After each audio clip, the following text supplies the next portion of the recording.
Hello, hello. Hello. Hello. On behalf of Går Bra, I would like to welcome you all here tonight. Thank you for being here. And thank you to Landmark for hosting this event. And thank you very much to Professor Jacques Rancière for coming all the way from Paris to give us this lecture tonight. So, Rancière has been a source of inspiration for this series of lectures called Tout Va Bien since its inception in 2015. Tout Va Bien is the French translation of the name of our art group, Går Bra. And Tout Va Bien is our open research in dialogue with our guests, who are artists and theorists, and with you, the Bergen public. The point of inquiry for Tout Va Bien is the intersection between arts and politics. There is a text by Rancière where he presents his idea of an artist. We have used this text to describe the Tout Va Bien series since we started. And we thought this was a good way to introduce Rancière to share this text with you. It goes, within any given framework, artists are those whose strategies aim to change the frames, speeds, and scales according to which we perceive the visible and combine it with a specific invisible element and a specific meaning. Such strategies are intended to make the invisible visible or to question the self-evidence of the visible, to rupture given relations between things and meanings, and inversely, to invent novel relationships between things and meanings and that were previously unrelated.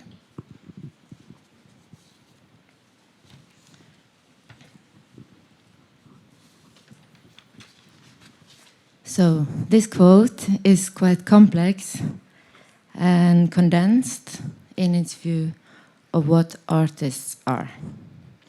And it can be a bit difficult to grasp immediately. So for us, we have been coming back again and again to this quote throughout the time of the series. But we thought it was a good point of departure. So I'm sure we will hear more from Rancière about this in a minute. As a philosopher, Rancière has taken a particular interest in aesthetics and in politics. He has also been called a philosopher of emancipation. Rancière has researched emancipation from different angles, starting with the study of workers' movements from the 19th century in the book Proletarian Nights, to the ignorant schoolmaster and the emancipated spectator that made Rancière into one of the most influential philosophers in the contemporary art world. All the way to aesthesis, scenes from the aesthetics regime of art, where he researches the emancipatory potential of art. We find Rancière's thoughts perhaps more pertinent now than ever, in light of the current pressure that we find ourselves under as artists. In Bergen, one of the examples of that is the current debate, or recent debate, around art critique, and particularly as regards to the language that is used around art, that is under pressure to become quick, easy, and effortless. We can of course not expect for Rancière to connect to specific issues that we are dealing with here in Bergen. Nevertheless, his work deals with the larger questions that are underlying these issues. So before I give the word to Professor Rancière, I would like to let you know that he was here in Bergen the last time in 1966. So it's about time.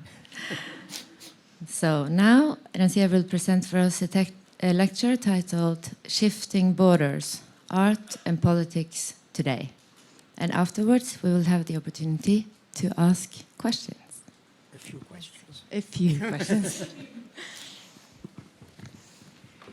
So, thank you.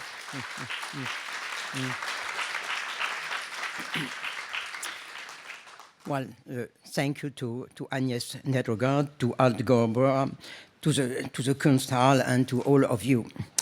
Well, I'll start with a short comment about my title. I'm not here to say how art and politics must be connected. What interests me is the very configuration of the territory on which the issue of their connection can be addressed. So, because in order to ask if and how you can do political art or do art politically, you must presuppose the existence of a territory inside which they stand apart or overlap. You must give them a certain form of existence which at the same time allows each of them to exist by itself and makes it possible for them to meet. My contention is that for both of them, this form of existence is that of a definite sphere of experience. A sphere of experience, this means for me a specific set of relations within which things are done, perceived, named, and thought of as belonging to a common world. This supposes the existence of a common capacity and of a time-space, both material and symbolic, within which this common capacity is enacted. Art and politics may be connected to the extent that they define spheres of experience, but this existence itself is by no means self-evident. There can be multiple forms of power over communities without politics existing as such. There can be multiple artistic practices without art existing as such. In the Western tradition, they appeared at a certain moment, and not the same moment for both, so that the very determination of their separation, proximity, or overlapping only appears in specific historical configurations. Well, the fact is that the idea of politics defining a specific sphere of experience happened much before the corresponding idea of art. It appeared with the determination of specific places, such as demos, people, which did not first designate a collective, but a space, or ecclesia, the assembly.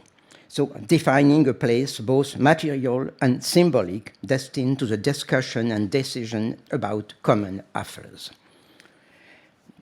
The inclusion inside that time-space was linked to a specific capacity, again, both material and symbolic.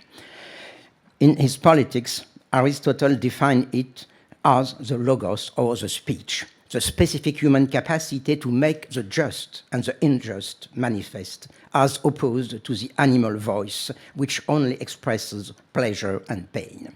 Politics so was not defined primarily as the exercise of power or the struggle for power, but as a participation to a specific form of collective based on a physical capacity to perceive and to show with words. Strange as the formulation may seem, it was defined first as an aesthetic thing. Aesthetic doesn't mean what is related to art or beauty. It first means what is related to sensory experience, to the capacity of perceiving and showing. And in that sense, politics was constituted as an aesthetic reality, meaning the implementation of a sensible capacity in a specific time-space, much before art. But that aesthetic reality was a conflictual aesthetic reality. Not a conflict of antagonistic force only, but a conflict about the very reality of the existence of this time-space and of the capacity to share it. So Aristotle opposed human speech to animal voice, but the question immediately appears, who really speaks and who only makes noise, which may be the first political question. The participants in the democratic assembly, Plato had said already, are just noisy animals. They clap their hands or they groan according to the pleasure and pain that the words of the speaker elicit in their bellies. And for Plato too, the very idea of a time-space common to everybody was contradictory. The artisans, he said, have no time to this being in common. They must stay in their workshop because work doesn't wait. In other terms, those who live in the time-space of material necessity cannot share, in a way, the time-space of politics. By the same token, they are not endowed, in Plato's view, with the capacity of speech. This adds up to saying that politics as a common sphere of experience cannot exist. Hence, my own definition of politics happens when this impossibility becomes possible, when those who are supposed not to speak, not to share the capacity of the common, proved by the fact that they speak and that they share that capacity. Well, in my book, Disagreement, I illustrated that definition with a narration of the cessation of the Roman plebeians on the Aventine, written by a 19th century French writer. In his narration, the very core of the dispute is knowing whether plebeians speak or not. The patricians said that there is no discussing of the plebeians' claims because, in order to discuss, you must speak. And the fact is that the plebeians don't speak. They only make noise with their mouths. The plebeians' action then could not simply consist in claiming their rights, but in constructing a whole dramaturgy to make the unthinkable and even inaudible fact that they speak audible. Politics constructs a time-space to produce a specific form of speech acts and impose a specific form of listening. This defines a form of proximity from the very beginning of politics with another set of relations between words, time, and space, namely theater.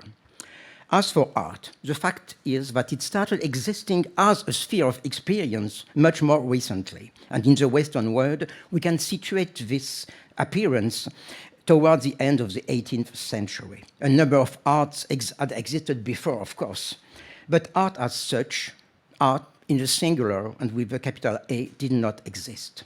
The pieces that we now isolate as artworks were characterized by their destination. They served to build public monuments, to decorate palaces of churches or rich houses. They were destined to show the magnificence of the princes, to illustrate the truth of religion, or simply to create pleasant forms of life for noble and rich people. Their form of existence, thus, was part of a hierarchical order of the world. A hierarchical order doesn't simply hierarchize individuals, it hierarchizes activities and forms of life. The domain of arts had been divided for a long time between the so-called mechanical arts, practiced by artisans and destined to the necessities of life, and the liberal arts destined to the enjoyment of those men who were not subjected to the empire of necessity. As long as that hierarchy held, art as such could not exist, and it started existing as a sphere of experience in the same way as politics, with the invention of a specific space where the products of the arts lost their former destination and of a specific capacity belonging to everybody. On the first side, this happened first with the time-space of the museum, a non-hierarchical public space where artworks were detached from their destination and proposed to unspecified viewers so as to compose a specific perceptible word. But the very break with the hierarchical distribution of the activities also implied from the very beginning a widening of this location.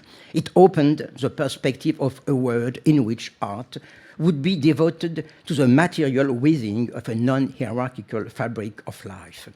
Correspondingly, there was the definition and conceptualization of a specific form of equal capacity to share this time-space. And we can say that what corresponds, to the Aristotelian logos was defined by the Kantian formulation of the universality of aesthetic judgment, then the Schillerian idea of the free play and the aesthetic drive, defining a form of sensory equality.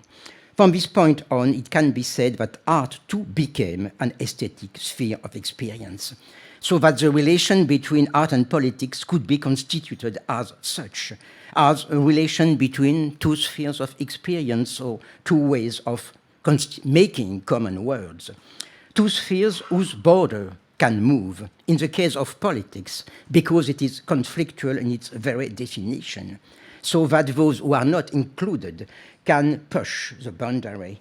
In the case of art, because of the very indeterminacy of the borders, the emergence of art as a sphere of experience went along with the erasing of the criteria determining what is artistic and what is not. This relation, thus, could be set up in two main ways, emphasizing either the distance or the proximity between the two spheres. One could start from the distance and define art as a sphere where people only gather to look at or to listen to artworks, which have their end in themselves, while in politics it's a matter of doing and making decisions for the whole community. But one could start from their proximity, meaning from the fact that both implement a capacity of everybody to the common in the construction of specific common words. In this case, the relation between art and politics can be set up in the opposite way. The fact that the performances of the artistic sphere have no destination outside themselves can be no more a lack in regard to the political search for efficiency. On the contrary, it can become a superiority, because the artistic sphere becomes a site of implementation of a human universal capacity, which finds its accomplishment in itself instead of being exploited for an external end. While in the free play of the spectator in front of the free appearance of a statue, Schiller saw the promise of a revolution, not only of art, but of life. He saw the promise of a common word, which would no more be limited to the institutions and symbols of politics, but extended to all the sensory aspects of human existence. This aesthetic ideal, we know that it was rephrased by the young Marx as the very definition of communism. Communism, is stated, means the process of humanization of the human senses. It is a state within which the essential human forces are deployed for themselves, instead of being used as a simple means of meeting the necessities of life. From this original setting, we know that two main forms of relation between the two spheres have taken place in modern times, according to the privilege given either to the specific location of the space of art or to the unlimited horizon that it opens. On the one side, there is what can be called... okay, that's fine. Okay, there is what can be called an architectural paradigm. According to this paradigm, the real space of location of art is not the space of places dedicated to art. It is the overall space of a non-hierarchical life where all borders separating spheres of experience have been erased. This is what Malevich summarized by saying that from now on, so in the times of the Russian Revolution, what? Not. No, there is something wrong. It should not move by itself. It should wait for me.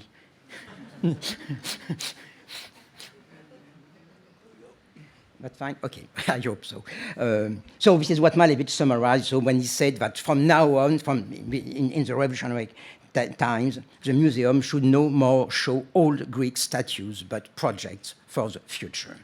This did not mean that art had to be replaced by politics, but that the very separation must be denied in the construction of a common world where the ends and means of life would no more be separated. Artists would no more do artworks, but buildings, urban furniture, signs and posters, or objects of everyday life. art should structure the time-space of a new common world, but also at the same time frame the very sense of that space-time. And that paradigm was embodied by such works as Tatlin's monuments to the Third International or the Lenin Tribune.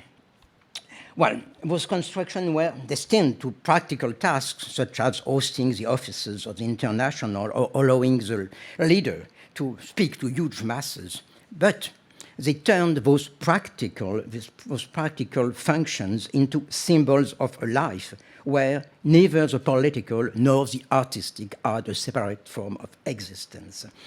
And this word was an equal word, and equality is symbolized in the very form of these monuments, because with those oblique lines, which were so strongly, used at that moment in Soviet Union. So those oblique lines deny the hierarchical coordinates of high and low, or top and bottom, that structured the normal perception of the physical world.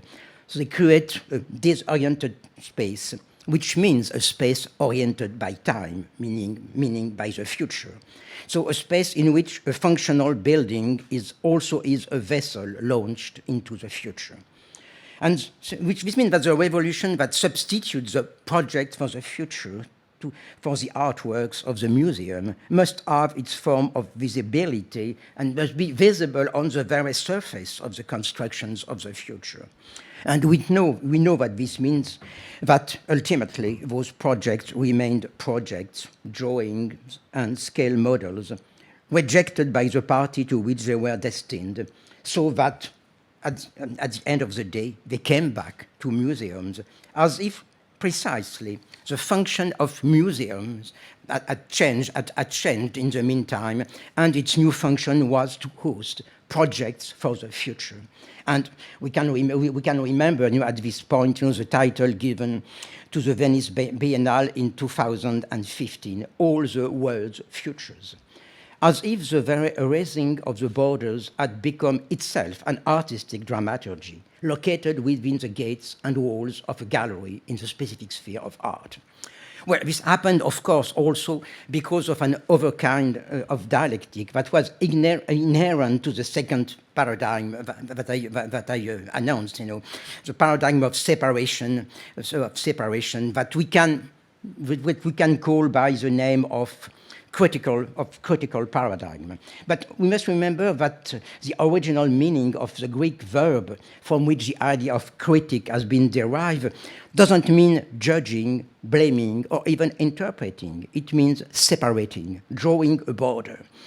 Which means that before meaning an art destined to provide a critique of society, power, ideology, or some other evil, critical art first meant an art taking into account the separation of the spheres and adapting its ends to the situation created by that separation. It's not incidental then that the key word used to describe the specific operation of critical art was the word estrangement, first coined, as you know, by Viktor Shklovsky. Estrangement equates the specific operation of art with an operation of isolation, which frees the objects or situations from the automatisms of perceptions and the established meanings, so as to turn something which is already known into something that we perceive for the first time. Estrangement thus isolated from the big global project, of a reshaping of all the forms of life, a specific and restricted idea, the idea of art providing a reform of the perception. Now the question is how one defines the relation that this operation sets up between art and politics. Well, there are several ways to define it. We can define it first as an effect of subtraction. It subtracts the objects and situation around us from the automatisms of perceptions and meaning that make us accustomed to them, accustomed to the system of relationships between forms of visibility, modes of interpretation, and reactions that structure the world of domination.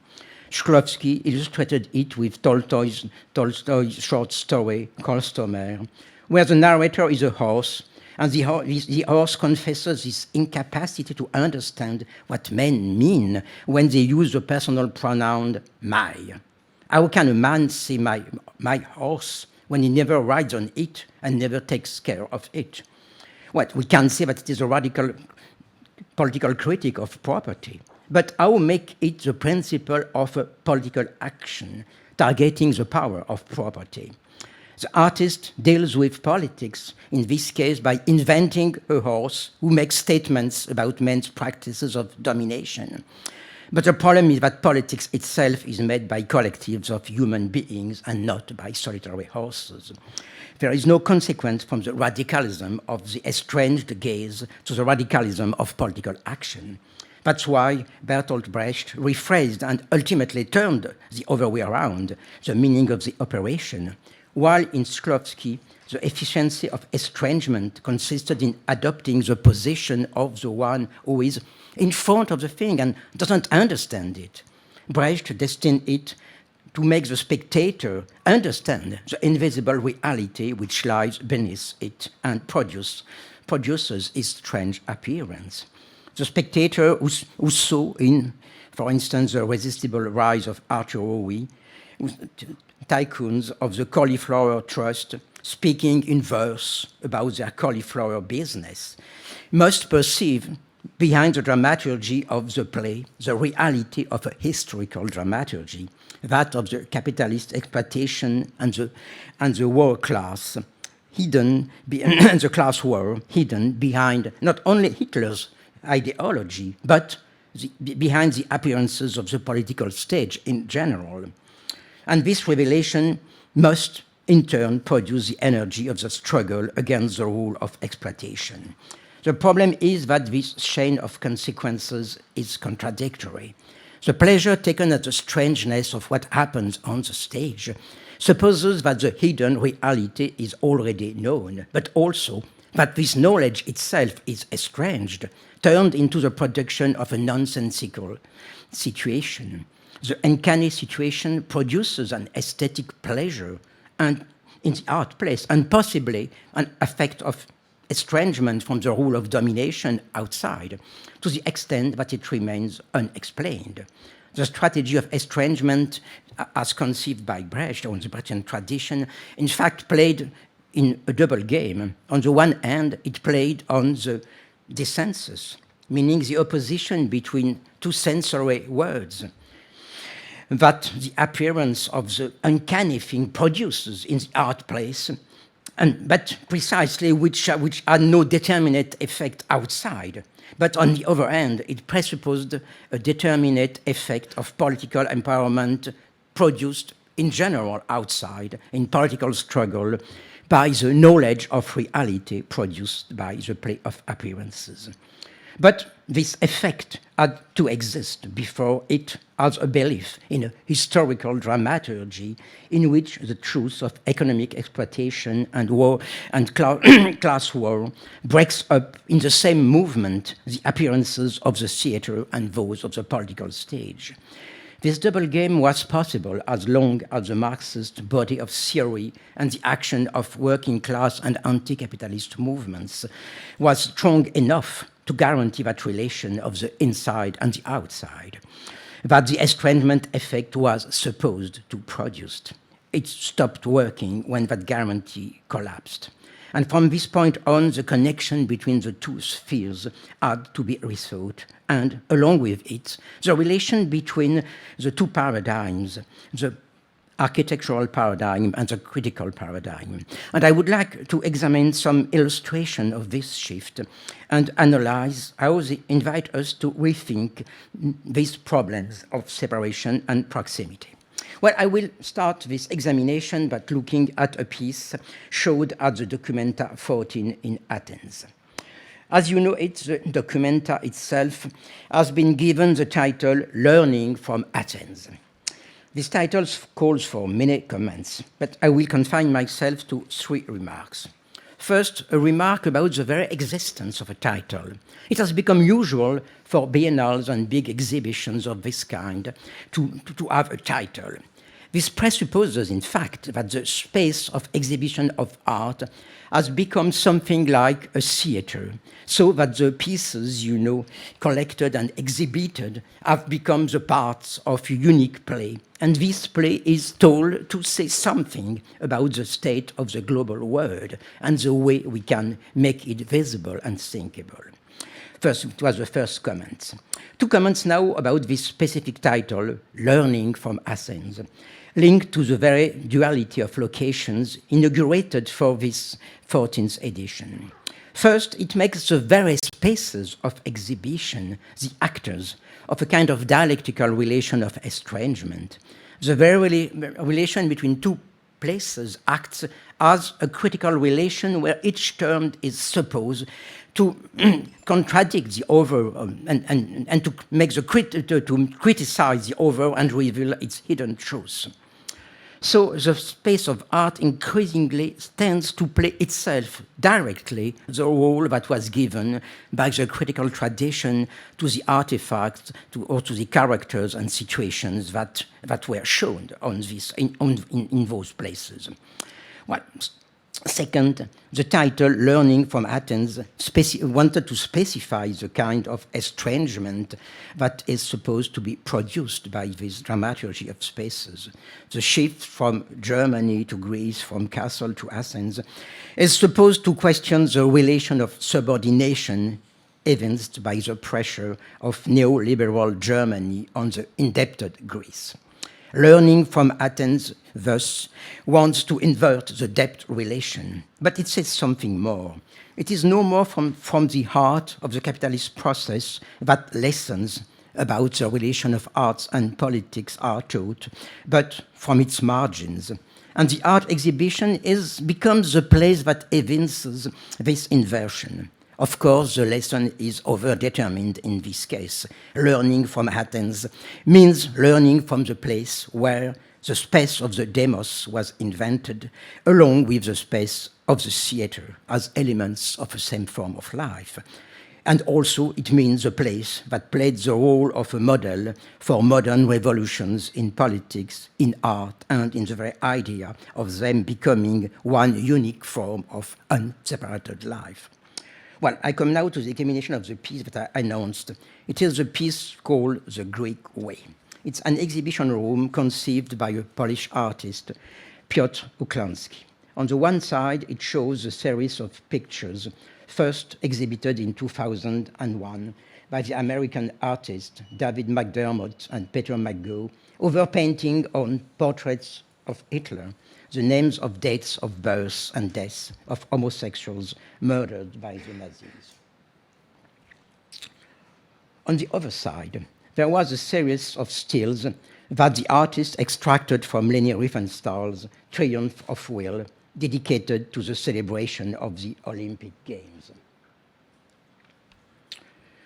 Well, the global installation, it's very simple, of course, but my point is not judging, but trying to think what is at stake, On the other, so the global installation, but also each of its elements was therefore constructed as a clash of contradictory elements. The image of the murderer and the names of his victims, the celebration of a Greek bodily ideal, widely homoerotic, and the slaughter of the homosexuals practicing the Greek way.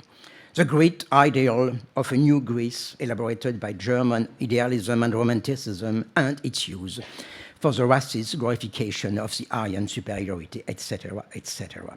Well, this staging of Nazism, or restaging, as a contradictory appropriation of Greece, seems to follow a Brechtian tradition of critical art. But here, there is no more any call to find a reality hidden behind, no truth of exploitation and class struggle behind the appearances. The clash of elements is situated on a unique level of reality, but also it has become entirely undecidable.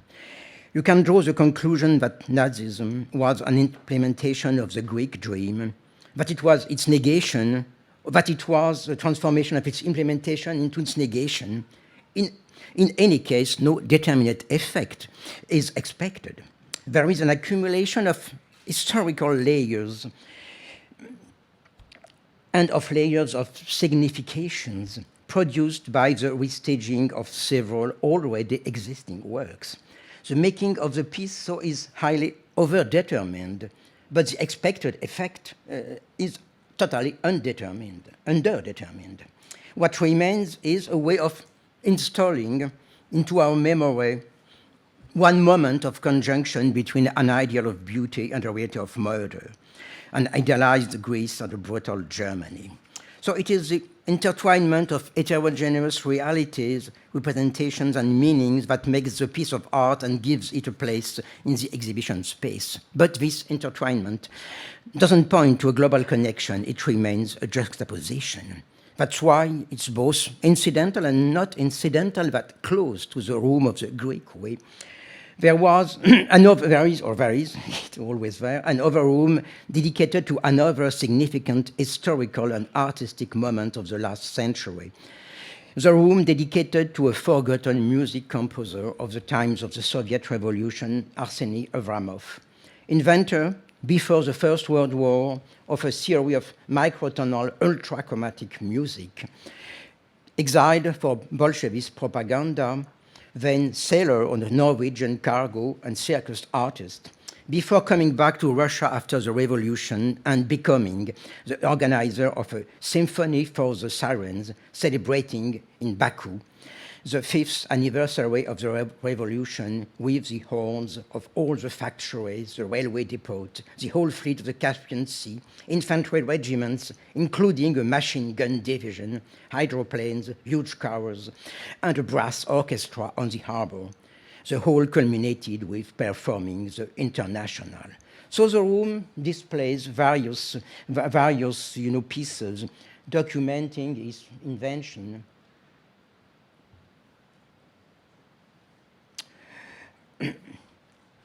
Inventions on musical notation, graphic sound. This is graphic sound. And also the program of the Baku performance, and there is an electroacoustic reconstitution of the events along with documents, such as, for instance, a film by Dziga Vertov, so coming from the Kino Eye. So the room stages an example of the great program of suppression of the borders, separating art from politics, technology, ordinary life. The erasing of all distinctions between art and life, between the sounds of music and the noise of the factories or the cannons. So it is a project for the future, a future of the past, of course. A future we know that it passed very quickly, and it is now present in an art exhibition with this ambiguous status, of the piece made of pre-existing artworks, which are recycled as historical, not so much as artworks, but as historical evidence of this moment of implementation of the project of art suppressing itself. The space of the art exhibition tends then to become the space of a kind of historical museum, reinstalling in the sphere of the visible a forgotten history, piecing together parts of a common history which had been fragmented, so as to recreate some sense of a common destiny as an element of reconstruction of a present relation between art and politics. And this is probably, the meaning, of the numerous images or reproductions of Tatlin's project that we could see during the recent years. For instance, of course, the piece by Ai Weiwei. So that was showed 10 years ago in the context of an exhibition of contemporary Chinese art with the title Work in Progress. Well, this title, of course, sounds first as an ironic reference to a sense of history based on, first, the face in progress, and second, the faith in work as the factor leading this progress. And the piece itself, though the piece itself was a replica of the monument to the Third International, but a replica that turned the vessel launched into the sky and into the future into a candlelight, and the candlelight standing on a platform on the water, so that one could easily see it as a parody showing us what the great expectations of the future have become in a time when everything has become as liquid as the water on which it is floating. But I think there is something more interesting to make out of this water and of the progress of work.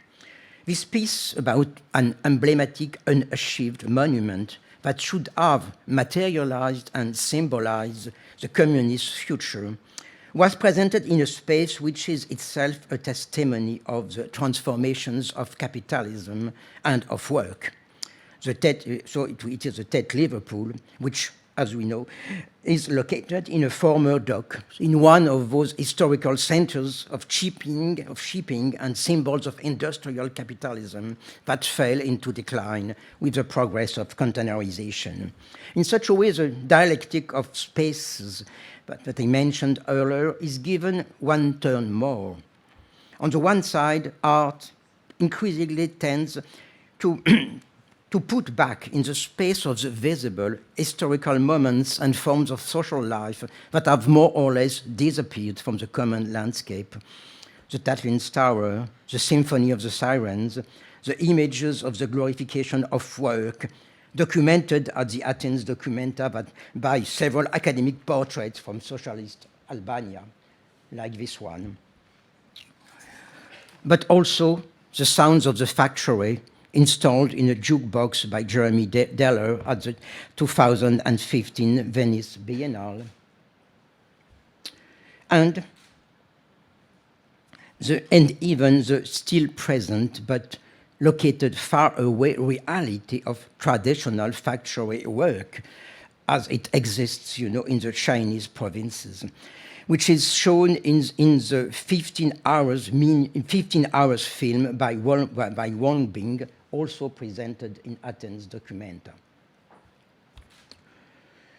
Well, the space of art tends to be increasingly devoted to this task of reintroducing into a common word all that is perpetually removed, relocated, erased by the dominant order.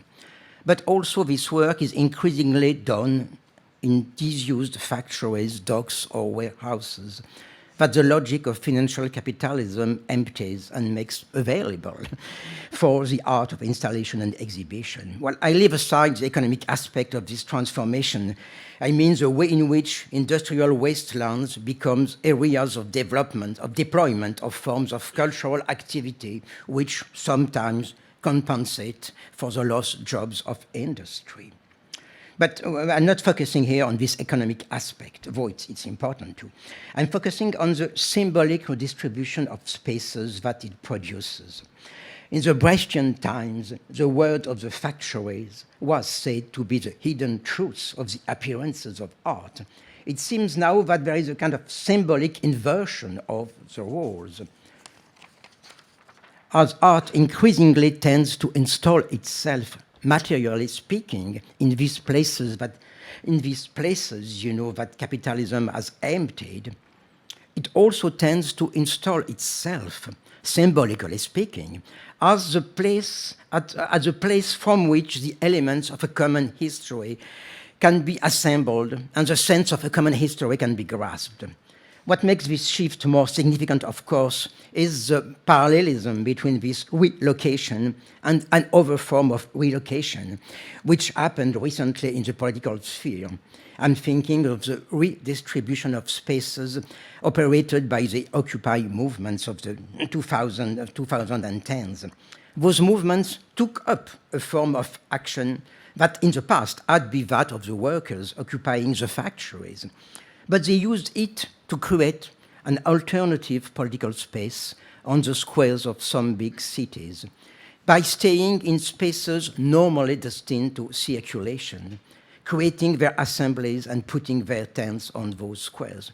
By so doing, they revived the sense of the political conflict as an aesthetic conflict, meaning a conflict of words, both materialized and symbolized in uses of spaces and time. This might be one reason why an important role was played in those movements by artists, as illustrated by the performance of the Standing Man at Taksim in Istanbul, or the use of a theatrical line borrowed from a Jean Genet play, Namin Sisume San Zuli, let us not live like slaves, that was taken as a slogan of the movement at Syntagma Square in Athens. Artists and performers, did not play this role as artists serving the people, but I think as investigators, inquiring about the powers of words and gestures to create alternative ways of staging situations, alternative forms of perception and action. And as a matter of fact, we know that during the recent times, the world of theater, dance, and performance has often become a sort of workshop when artists investigate the multiple forms of words, gestures, and movements at play in various activities, work, rituals, protest, or everyday life. And so investigating those multiple forms, but also inventing new ways of linking them.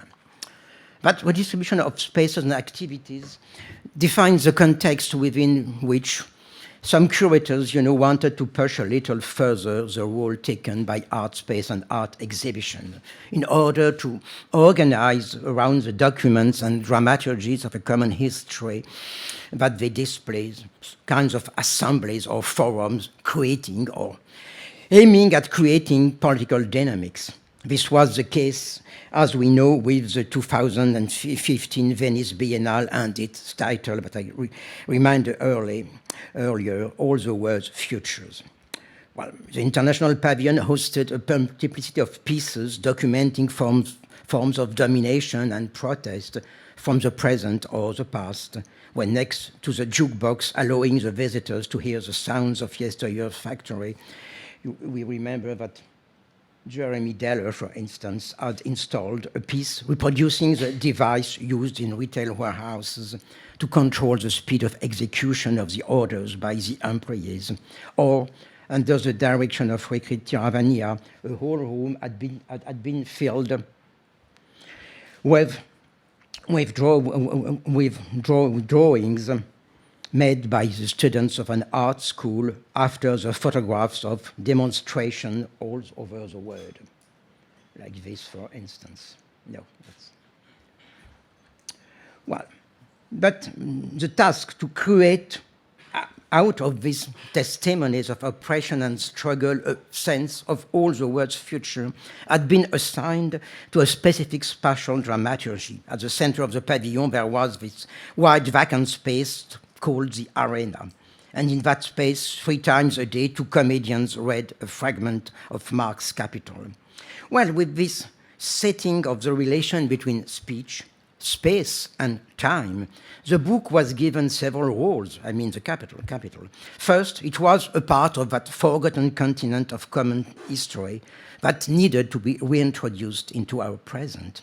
But it was also set up as the central theoretical viewpoint from which all those materials could, scattered in the room, could be perceived, as making a global sense. And it was also the central point from which all those materials, hopefully, could be mobilized. As the reading was prolonged by a multiplicity of talks, discussions, and performance, it was supposed to, I quote, float and suffuse surrounding galleries with voices in an epic display of orality, turning so the whole space into a kind of mobile agora. Well, but the description of roles, I think, proved contradictory with the spatiality of the exhibition. Most of the visitors saw in the reading of Marx's Capital and the talks of the arena a performance among others, to which they cast the same quick glance in passing, as they did to the others, The restaging of the political in the art place contributes to the displacement of the borders, but it does not transform it into a place of collective action. I think kind of similar demonstration, but with a very much more complex, staging the relation between the two spaces, had been made in an over biennale 6 years ago by the disquieting work that the Israeli artist Yael Bartana had presented in the Polish pavilion with the name "And Europe Will Be Stunned." Again, a name that sounds as a political slogan. That work played a complex game on the separation and proximity of the artistic, the historical, and the political. Well, the pavilion, the pavilion, was the pavilion, showed the film trilogy. So I think it. So 3 films being screened at the same time, on different screens. The film where young leaders, called the Jews to go back to Poland. Then the second film showing the return of the Jews, constructing notably a tower, and the last film about the assassination and the funeral of the leader. Well, the trilogy was clearly presented as a fiction, but at the same time, that fiction about a future was an accumulation of historical and political layers. It restaged forms of Zionist propaganda from the 1930s, memories of the epic of the kibbutz, but also forms of propaganda involved in all the futures invented during the 20th century, from the epic of the Soviet pioneers to the athletes celebrated by Leni Riefenstahl. But, of course, at the same time, the fictional return of the Jews in Poland also alluded to the right to return for the Palestinians in Israel. And the episode of the construction of the tower itself, reminded the visitor of an older video film in which Yael Bartana had filmed the real rebuilding of the house of a Palestinian family by volunteers of the Israeli Committee Against House Demolitions. But that was not yet the whole story, since, along with that fiction, blending many moments of the history of the century, there was a semi-fiction, the creation of a political party called the Jewish Renaissance Movement in Poland, whose leaflets and posters, calling for a first Congress, were handed out at the entrance of the pavilion. The work then was at the same time a recollection of history and a provocative fiction, playing on the very limit of the political and of its imitation. It acted as if something that seems unthinkable, the return of the Jews in Poland, in the present state of Europe, where it acted as it was imaginable. But after all, acting as if is not something specific to artistic fiction. Politics also consists in acting as if. The plebeians on the Aventine acted as if they were listened as speaking beings by the patricians, for whom they were just noisy animals. The 1968 activists in Paris acted as if they were all German Jews. And the 1988 protesters in Leipzig acted as if they were the people. The artistic operation of the as if looks, in fact, is very close to the political one. But it takes its specific power on the stage of art from the fact of making see this reality of the unthinkable are still unthinkable in a way. That might be what estrangement means now. But estrangement precisely now can no more be thought of as a pedagogy producing a knowledge leading to political action. Instead, it has become part of an attempt at creating a new political stage, a new stage on which the impossible becomes real through modes of representation, forms of action, and time-space dispositives, blurring the distinctions between the spheres of experience. Well, I'd like to pursue and conclude that line of investigation by focusing on 2 performances aimed at making the impossible possible by questioning the border between artistic performance and political action. Those two performances combine in different ways the reference to the architectural and the critical paradigm. The first one is Tanya Bruguera's performance, Tatlin Whisper 6, presented at the Havana Biennale in 2009. Well, the reference to Tatlin in this case was highly overdetermined. It referred to the project of erasing the border between art and life. But it was no more, of course, a matter of inventing the architectural forms of a communist future. Instead, it was a matter of struggling against what that future had become in Cuba and elsewhere, of course, an oppressive state forbidding free speech. So the reference to Tatlin was kind of ironic reference to the Lenin's Tribune and what it had become, the staging of a power which monopolizes the power of speech. That's why the installation looked like the dispositif of a press conference of the communist leader. Next to the tribune, set before a red curtain, there were two actors in military uniforms who put a dove on the shoulders of the speakers as a parody of a famous speech by Fidel Castro. But precisely there was no leader at the tribune. The tribune was left to whoever would like to take the stage for 1 minute, it was a protocol, and say just what he or she wanted to say freely. Well, in such a way, the artistic performance made the impossible possible. It made it inside the artistic space, but at one point, one of the speakers very quickly emitted a wish, as a whisper precisely. The wish that in the future, free speech in Cuba would be no more an artistic performance. Well, we know that this wish has not yet been fulfilled. When Tanya Bruguera, after the treaties with the United States, tried to repeat the performance in a public square, the police prevented the event to happen. Well, now it's possible to look at the relation of the two events, on the art space, in the art space and on the public square.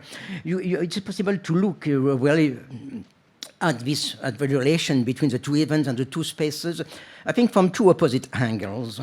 On the one side, from one angle, the artistic performance proved that free speech could exist only as an aesthetic performance. But on the other side, it proved that it could already exist somewhere. And from this point, it contributed to the project of widening the stage where the possibility of free speech was made real. Well, the second performance, took place in a very different context. It was initiated by a group of French architects, and very far at first sight from the Tatlin's legacy. It did not deal with the past of communist futures or the future of communist past, but with the present reality of capitalism. It dealt more precisely with the situation of the migrants who stay in the north of France, in the town of Calais, as they try to cross the Channel and reach Great Britain. Well, the place where they stayed was called the jungle. Around this kind of spaces, there is a normal distribution of roles and positions. The authority, of course, want to clear the space and send the migrants away, or put them in camps made of well-aligned container-like cabins with no common space. On the other side, political activists denounce their living conditions and they denounce the police repression, while humanitarian associations help the migrants with food, material help, or juridical assistance. But this group of architects, collaborating with writers, filmmakers, poets, photographers, actors, and sociologists, took a step out of that normal distribution of roles. They decided to focus on the camp as a place where art already exists. With the photographs and narrations published on their platform, they set out to show that even the makeshift tents and barracks set up by the migrants proved a sense of form and of what inhabiting means. So this is one example, but there is a lot of photographs and narrations and even poems, on their platform. Then they took part in the construction of common spaces such as the theater and the library. And finally, they imagined, a whole new urban place, or they imagined, what was a kind of makeshift muddy camp. Imagine it becoming a whole new urban place. They designed the project of that new urban place, and they calculated the cost. Such a project, they assumed, would reinvent the town, no more as a juxtaposition of a decent provincial town and a muddy jungle, but as a cosmopolitan town of the 21st century. But they did also something more. They published the plans of the future town in the special issue of a magazine, which in fact was a counterfeit. It counterfeited the magazine published by the municipality. And in this fake magazine, with the plans, of the future town, they also published the letter of the mayor, but the mayor did not write, and also the answers given by the French president, François Hollande, at that moment, in an encounter with the inhabitants of the jungle, an encounter that, of course, never took place. By so doing, they implemented in two ways, and mixed, and by mixing the two paradigms, of architectural and critical art, they implemented in two ways the power of the as-if. Not only did they demonstrate the possibility of a seemingly utopian architectural project, but also they created the fictional stage on which their demonstration was heard by those who did not want to hear it. Of course, their project remained a future, and the authority did not react to their irony. They just sent the bulldozers to destroy the installations and clear the place. Well, it may be said that this conclusion evinced the limits of such project and showed that they were not real politics. But it's possible to put the things the other way around and say that such project precisely raise the question of what real politics is. By playing on the border of art and politics, Tatiana Bruguera's performance showed that there is no real politics without free speech. As for the activist architects in Calais, they live in a country where free speech is recognized, but there is still a question, and always the same question, which is who is or who is not concerned by this recognition of free speech, who is or is not taken into account as a speaking being, sharing a common word. And it is a question that was raised by the political performance of those migrants who, still in Calais, sewed their lips together to signify that the French government did not hear what they said. Well, the question of the migrants and the refugees is not only about a surplus of population, it is about the very border defining who is or who is not included in the community of those who share the capacity of speaking and of taking part in a common word. That's why it could provoke this encounter between artists trying to blur the border between art and politics, and people like this migrant, Iraqi migrant, if I remember correctly, using a form of body art to make his claims visible, if not audible. Well, again, it was not at all my intention, here tonight to say how art must address the issue of the refugees or any other political issue.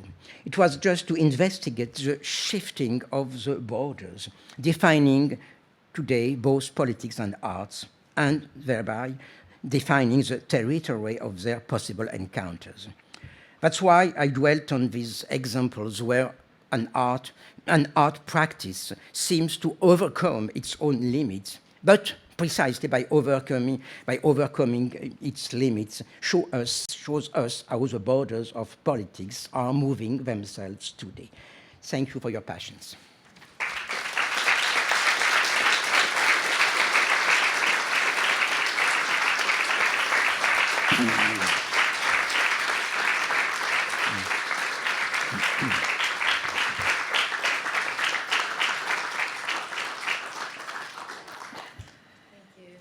Hello.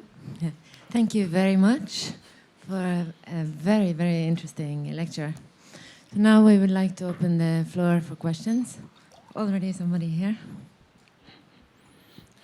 Hello, my name is Siddharth Sareen. Thank you very much for your talk.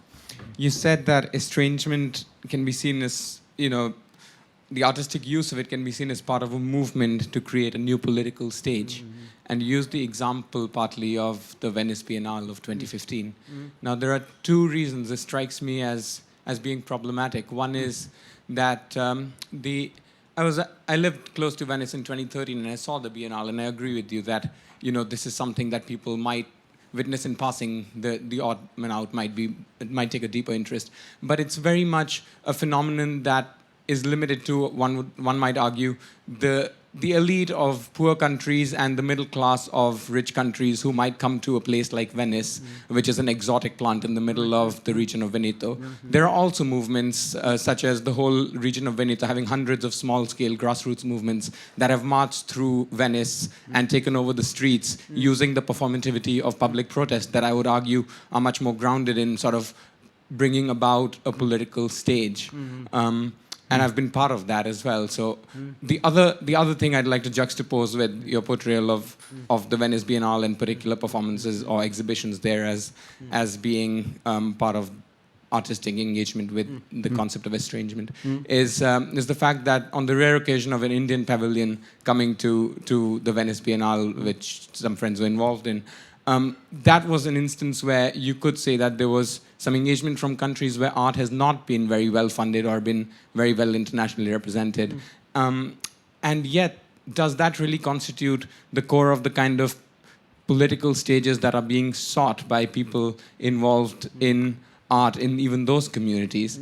And so I wonder whether what one could take from your characterization of the Venice Biennale and art and estrangement is that art finds itself circumscribed within bounds imposed by late capitalism or a sort of neoliberal takeover of the very space of politics and art's engagement with politics, so that artists find particular ways that they aspire to engage, but not in a sense that goes beyond that of sort of an elite indulgence of the arts.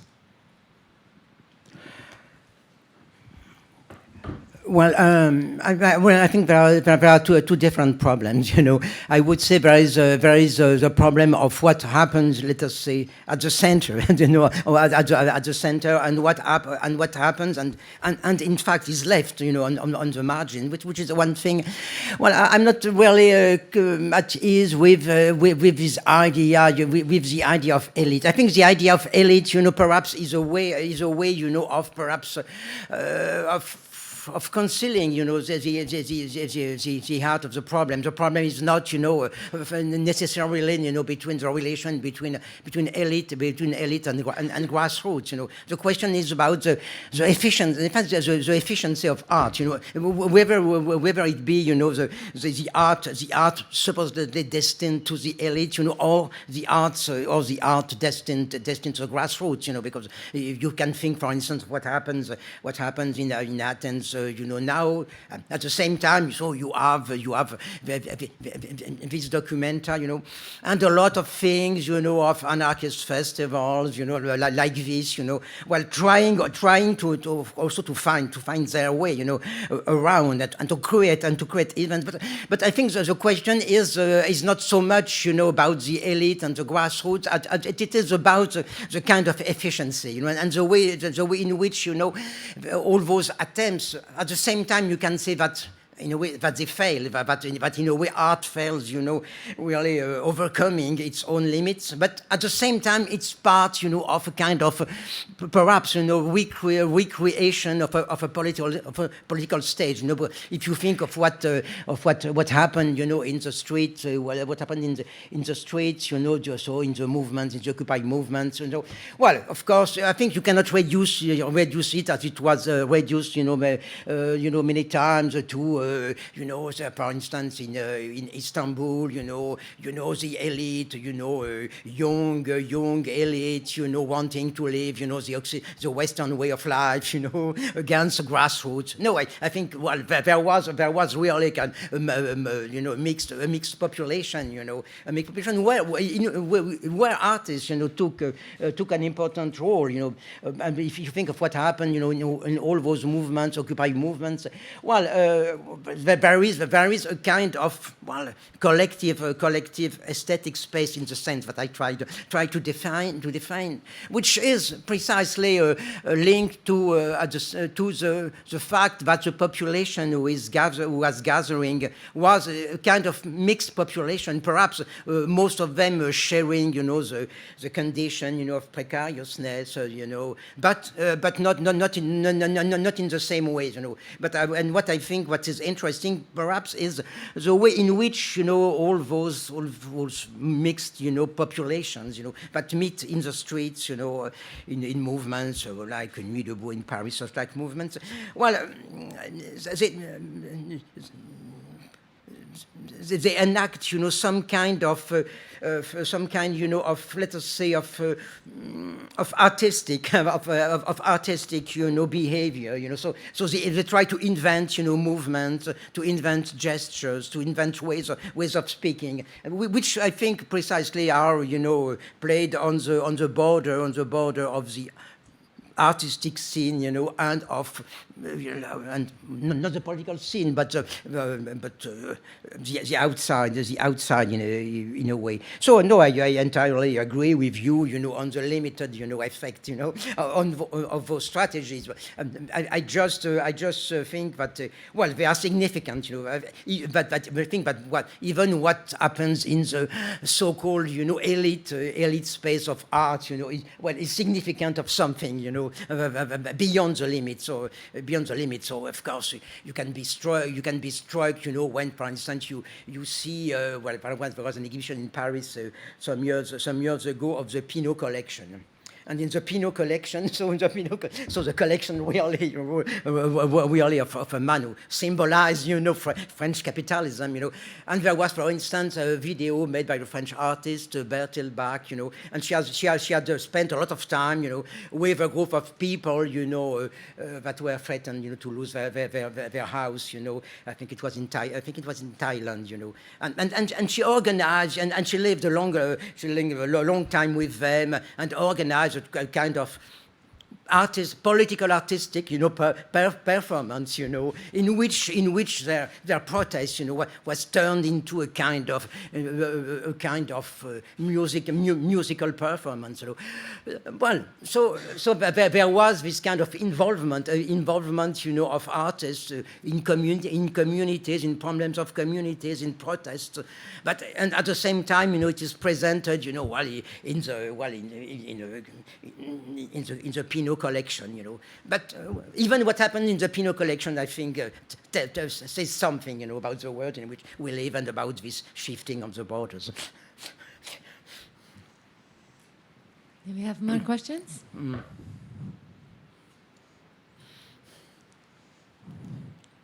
Yep. Thank you for the very generous presentation of the historical relationship between arts and politics. I was extremely struck by the distinction you ended up with towards the end between the as-if of art and the as-if of politics, and I wondered if you might go a bit further into that. One of the reasons I've been thinking a lot about the as-if of art during the last years is the recent strand of so-called reality fiction in literature, which has been very strong in Norway. And what seems to be happening there is that the as-if of art is denied art. The public denies it, the status of as-if. Whereas in politics, or art that tries to be, sort of collapse into politics, the as-if, the status of as-if is all the more easily assigned to it in some sense. And I'm thinking about how what are the reasons for those different well, for how we choose to assign that as if. Yeah. Well, I cannot answer, about what you say, about reality fiction, in Norwegian literature. I'm not able to answer. My point was not about the as if in general, but a specification of the as if, as if the impossible, were possible, which for me is means, a kind of border, which at the same time, is really staged, by by the dominant opinion, by the media, etc., But at the same time, it's not a real limit, What is exactly the limit, between the possible and the impossible, So in the official discourse, the limit is quite clear, This is there is what you can do, and there is what you cannot do. And my point is that precisely, politics happens when the very border, is challenged, is questioned, when there is this attempt to push the border, I think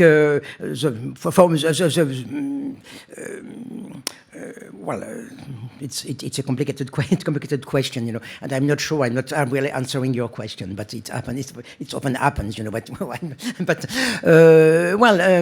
in a way,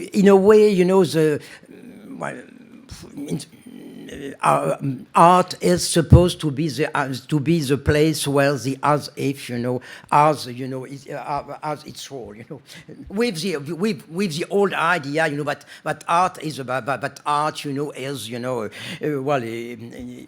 is about fiction, my point is that fiction doesn't mean, the absence of reality, a lack of reality, but that's another point. So I think there is a traditional recognition of the right of the artist, to make as if, but to act as if. But what happens, is that you have those attempts precisely to shift the meaning and the point of application, of the as if, in the case, of this work by Yael Bartanav. Well.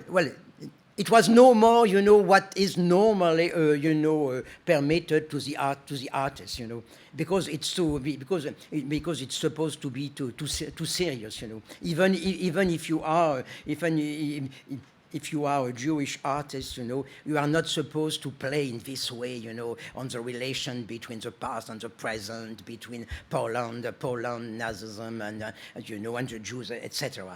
So there is a point, where the as if is pushed, beyond its ordinary borders, and this is also perhaps also the point where the relation of art and politics, can be restaged. And for me, of course, this was the question. This was the case with Tania Bruguera's performance in Havana.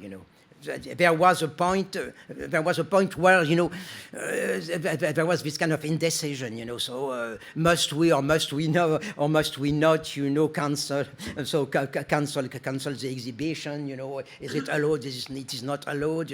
Well, there is this kind of precisely of shifting border and the possibility to play on the shifting border. So I think there are very different cases, but I tried to focus, on these situations, where it is no more the normal as if of art, It is in a kind of a place somewhere in between, And the point is knowing where this in between is, and how it can affect politics, or perhaps contribute, to recreate some kind of politics.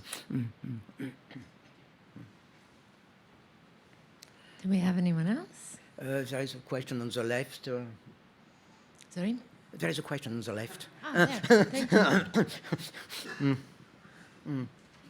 you. Hi, and thank you. My name is Oda Tvet.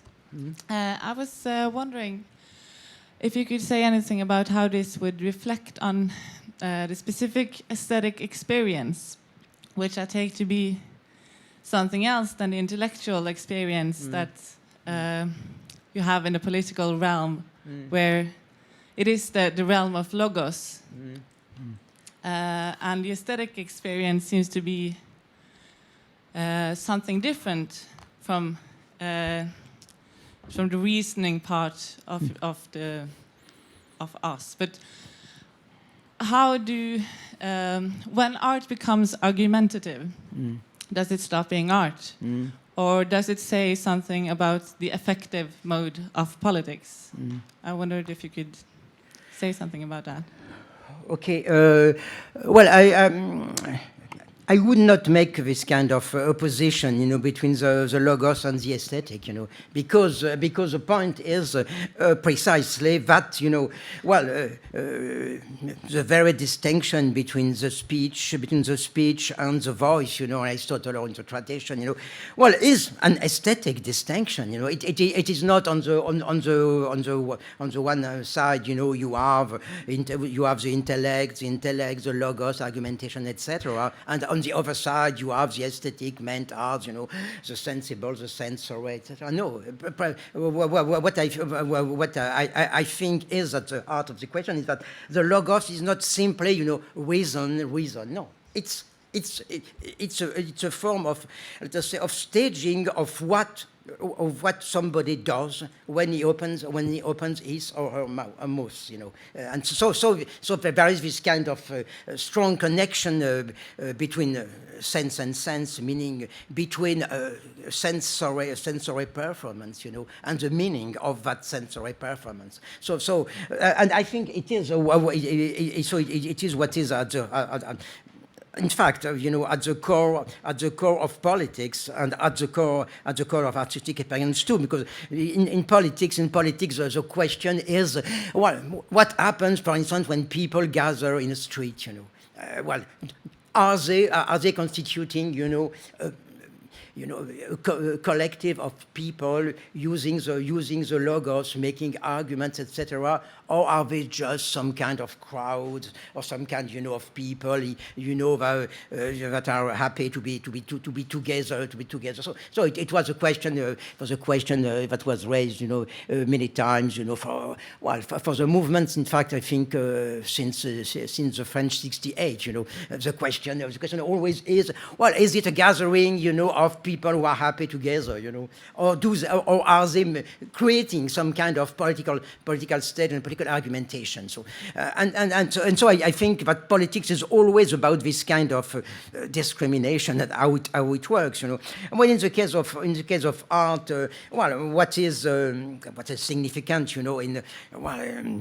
in so many, artistic installations, etc., is a way in which, it is no more simply argumentation, versus, versus the sensory. You have so many people now. They create some kind of dispositif. It's entirely, material, sensory dispositif, and at the same time, it is supposed to work as some kind of argumentation, some kind of discourse, and of course, this happens very often. Well, in those places, like very precisely the Biennale, also Documenta, where there is this kind of political affirmation. Things must be political, Things must be political. This means that the space itself, in a way, the space itself, the installation itself, must say something, even if there are no words, So I think what I'm trying to do, is to question, the very separation, to say there is not on the one side, argumentation, on the other side, sensory representation. No, it's a way of making sense with sense.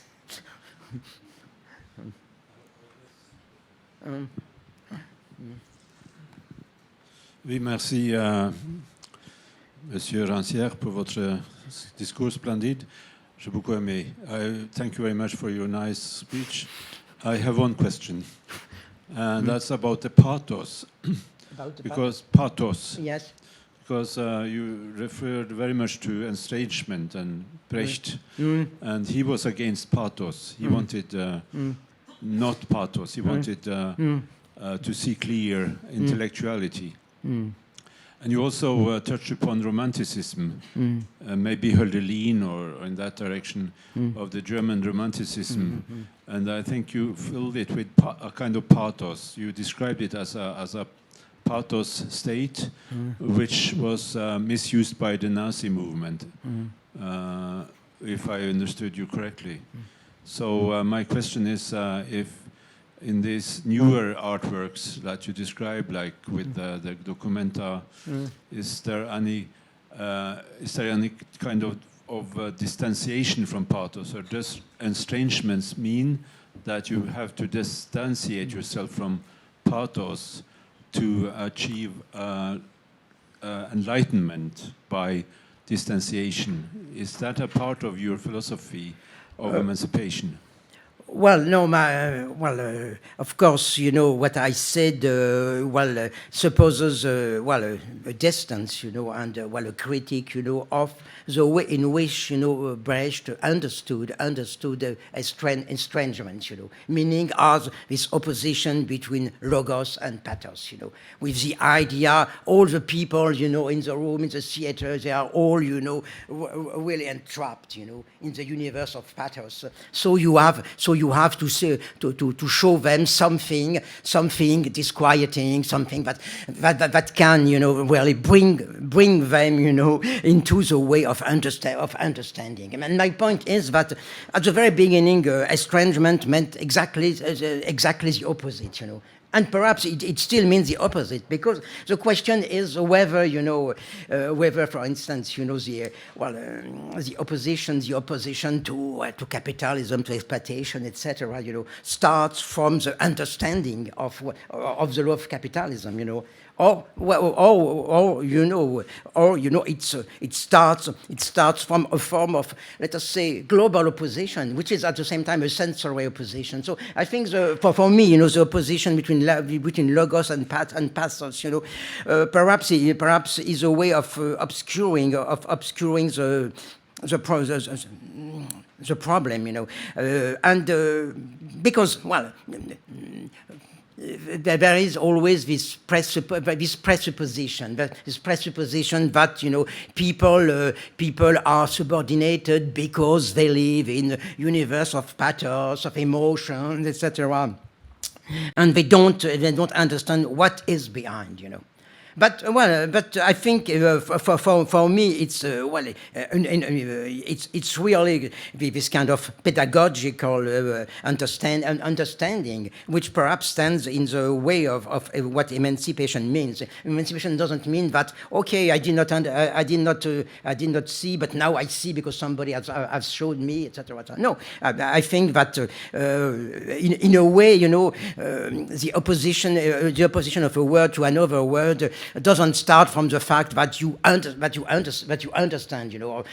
No, it starts as a way of creating you know, some other kind of perception, some other kind of emotion, you know. So of course I spent a lot of time, you know, dealing with the text of workers, you know, in 19th century France, you know, where it appears clearly that the point, you know, for those workers is not to understand, to move from the universe of pathos to the universe of logos, because they know, because it's not difficult to understand how exploitation works, you know, honestly. But the point for them was trying to create for themselves, let us say, a body and a soul of the one who is no more, you know, living in the world of exploitation. So trying to create another relation to time and space, another interrelation of the ends with the ends of the ends and the eyes of the ends and the mind, etc. So, and I think this is in fact also what estrangement means, because estrangement, as coined, by Shklovsky, was not at all about understanding. In a way, it was the contrary. The horse, he doesn't understand. And precisely there is a kind of sense of the intolerable. That can be provoked by the very fact of not understanding. But also, I think that in reality, works plays a kind of double game. On the one hand, it plays on the on the uncanny, it plays on the fact of something that cannot be perceived, cannot be understood, which also means cannot be accepted, But on the other side, it plays on this idea, of making people shift from the universe of pathos to the universe of logos. And I think there has always been this kind of intertwinement, in fact, of two very different logics, in the tradition of critical art, and notably in the Brechtian tradition.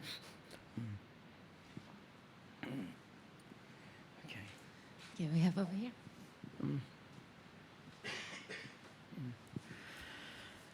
Thank you very much for your great presentation, Mr. Rancière. Just one thing is, within this context, this framework that you provide, how do you see this trend of generative arts or people working in art with algorithmic processes or combinatory tools? How do you can fit, or how would you see this trend of art, which is very strong nowadays? I mean, using algorithms or generative things to create piece of arts. Well, honestly, I'm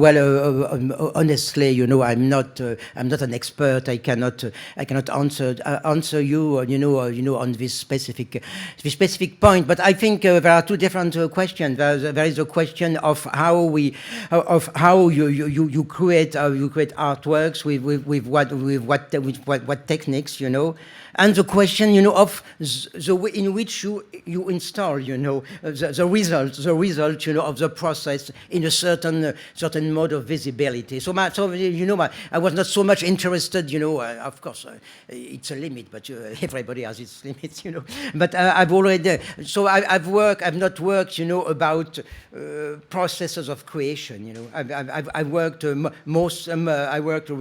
I focused mostly on, processes of presentation, so how with a work that can be made, just with a brush and color, or with a very complicated technology, you install something in the universe of the visible, and so I think it may be the same problem for artworks created, in very, very different ways, with very different techniques.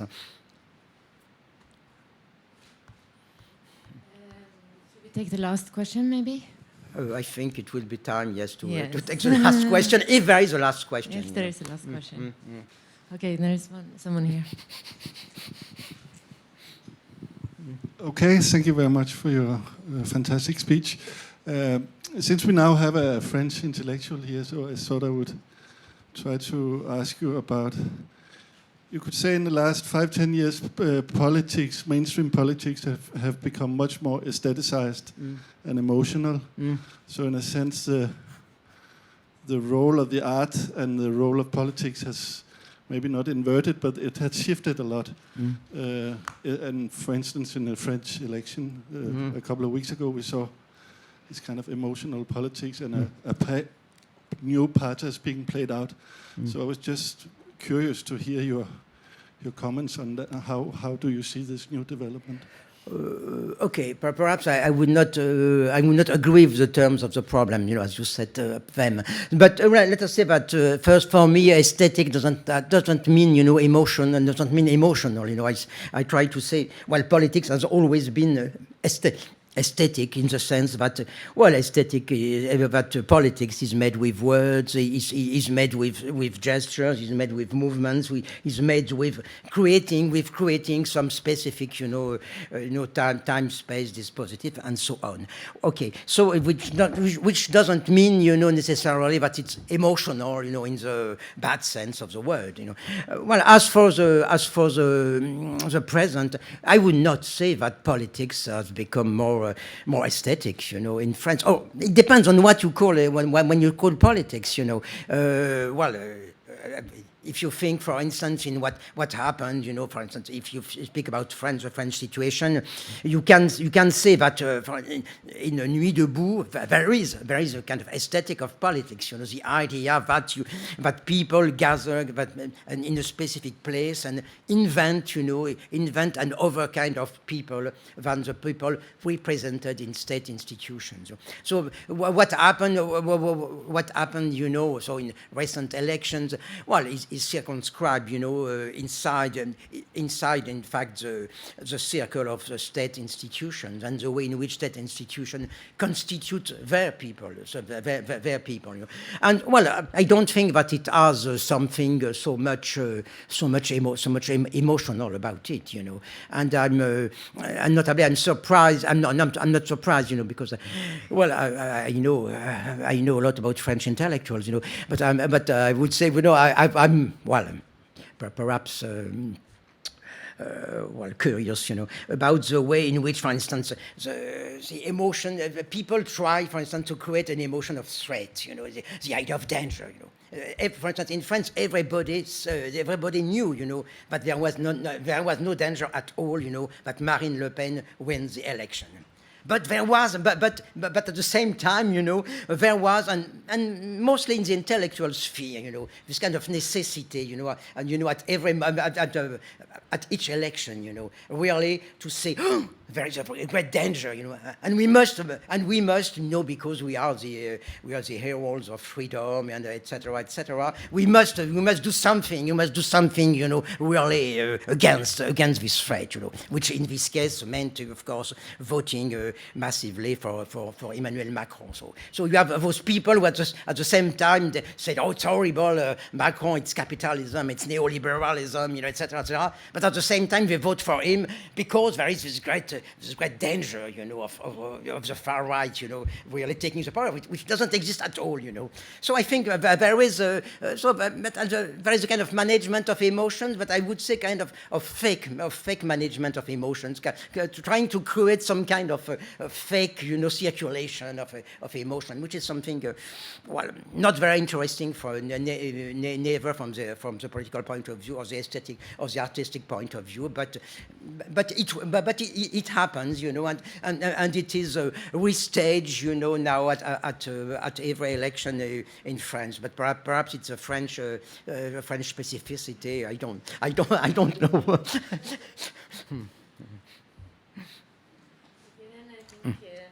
Then I think it's time to say goodbye. I think you all agree with me when I say that I think it's been a very, very interesting and enlightening and wonderful night. So thank you so much for coming to Bergen and sharing your thoughts with us. Thank you to all of to all of you for sharing with me. So let's give them.